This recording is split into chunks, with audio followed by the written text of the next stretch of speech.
Well, welcome back to my office here in Two Harbors, Minnesota at First Baptist Church. And my name is Scott Nelson. I'm the pastor here. And it's time for my weekly installment of Pastor's Ponderings. And we're continuing on through James chapter 3. And we'll finish the chapter today. We're going to start down at verse 13. Who is wise and understanding among you? Let him show it by his good life, by deeds done in the humility that comes from wisdom. But if you harbor bitter envy and selfish ambition in your hearts, do not boast about it or deny its truth.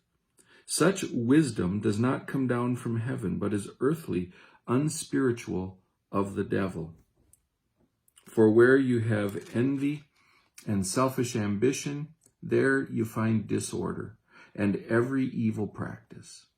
But the wisdom that comes from heaven is first of all pure, then peace-loving, considerate, submissive, full of mercy and good fruit, impartial and sincere. Peacemakers who sow in peace raise a harvest of righteousness. So it kind of divides into three parts here. The first is in verse 13, exhortation, and then there's the description of earthly wisdom and a description of heavenly wisdom. So we'll start with the exhortation in verse 13. Who is wise among you? Let him show it by his good life, by deeds done in the humility that comes from wisdom. Wisdom in life is shown by doing good, but doing good in humility.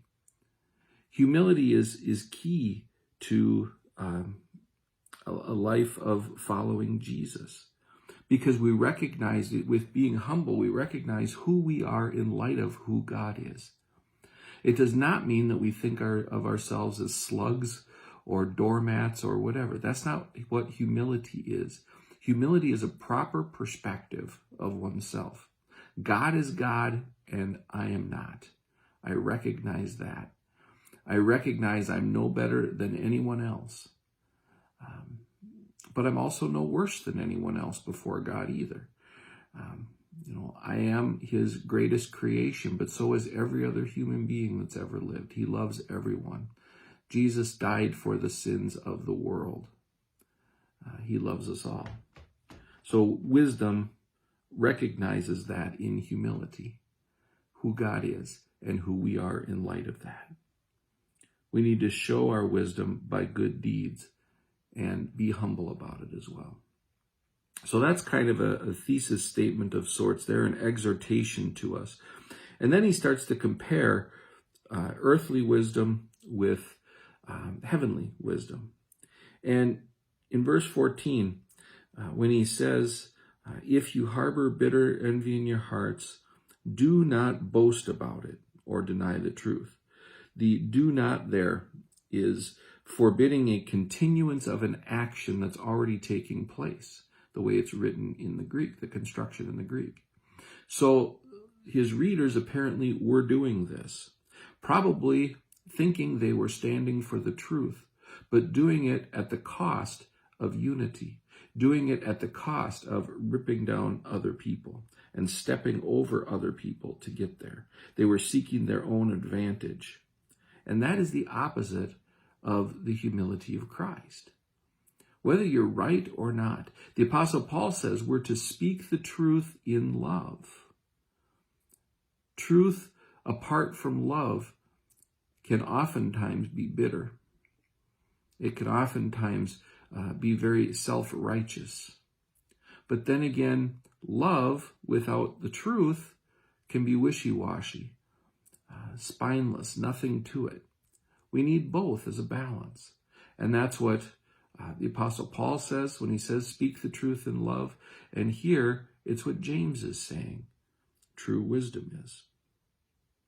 So, wisdom here is in quotes in verse 15. Such wisdom does not come down from heaven. This idea of being boastful, of being proud of yourself, that's not from God, because the Lord modeled for us how we ought to act. And Jesus was nothing if not humble. He was incredibly humble, especially considering that he was the God of the universe in human flesh. Earthly wisdom is unspiritual. It is of the devil. That's the source of earthly wisdom. And it shows itself in envy and selfishness.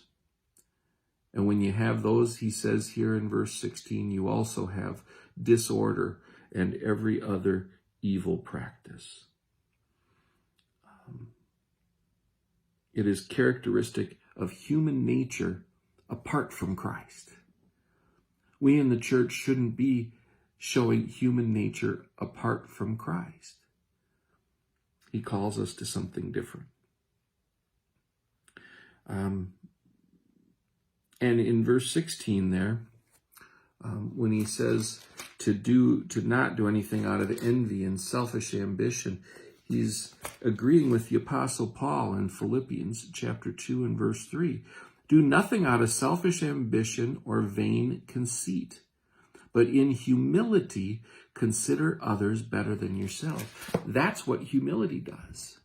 It seeks the good of other people rather than building ourselves up, rather than trying to get our point across at all costs, no matter what the cost of relationship lost is. We got to be careful of our words. So let's look then at the comparison here. The comparison to that, or the contrast to that, is found in the last two verses of this section. Listen to the characteristics of heavenly or godly wisdom. He says, wisdom that comes from heaven is first of all pure. So that speaks of holiness, of purity in motive, the inward motives of this wisdom. And then he lists off the other characteristics: peace-loving, considerate, submissive, full of mercy, good fruit, impartial, sincere. All of these things are considering other people as better than yourselves, in the Apostle Paul's words. Don't promote discord. We are called to be a people of peace. Now, that doesn't mean you can't disagree with one another. That doesn't mean you can't disagree with those in the world. Of course not. There's a lot of things we disagree on, and we need to disagree on some of those things, especially with those, who have the worldly, earthly mindset. But how you do it is important. How it reflects is important. Be careful how you disagree. Speak the truth, but do it in love. Do it in love. Don't promote discord. Watch what you post online. Watch what you say to other people and how you say it to other people, which is equally important as to what you say. Is it for self-promotion? Is it to show that you're right? Or is it to cause discord, to start an argument? Then don't post it. Then don't say it. He just got out of a section about watching your tongue, and he's reiterating it here. Watch what you say. Be careful how you say it. There are an awful lot of issues about which we, even as believers, can disagree.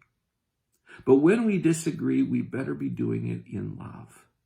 As James says here, and as the Apostle Paul reiterates numerous times in his writings, we've got to be careful of our words. We've got to be careful of how we treat other people. So think about what you say before you say it. Be careful of how you say it. And of course, when you're typing something and you're entering something online or whatnot, they can't hear how you're saying it. So you really have to watch your words. Be careful. Think it through. Don't promote discord. Promote peace. He ends this section by saying, peacemakers who sow in peace raise a harvest of righteousness. Righteousness doesn't come about by discord. It comes about by unity. It comes about by sowing in peace. If you want to be like Jesus, if you want to grow up into him and to become like him, you've got to be people of peace. Watch your words. Hey, God bless. Glad you joined me today, and join us again on Sunday. Our service will be posted by about 10:30, sometime by then, hopefully, if all goes well always. And if you want to come join us, you can come and be here 8:15 or 10:45 for our worship services. We have Sunday school for adults right now only in the hour in between, starting at 9:30. But you're invited to come and join us and check out what life at First Baptist Church is like. Let's continue to be unified, friends. We have a great God, and that great God is in control. He is sovereign. He's on his throne, no matter what's going on around us. So trust him, and let's keep the main thing, and that is getting out the word of Jesus Christ, to proclaim and live out the good news of Jesus Christ. God bless.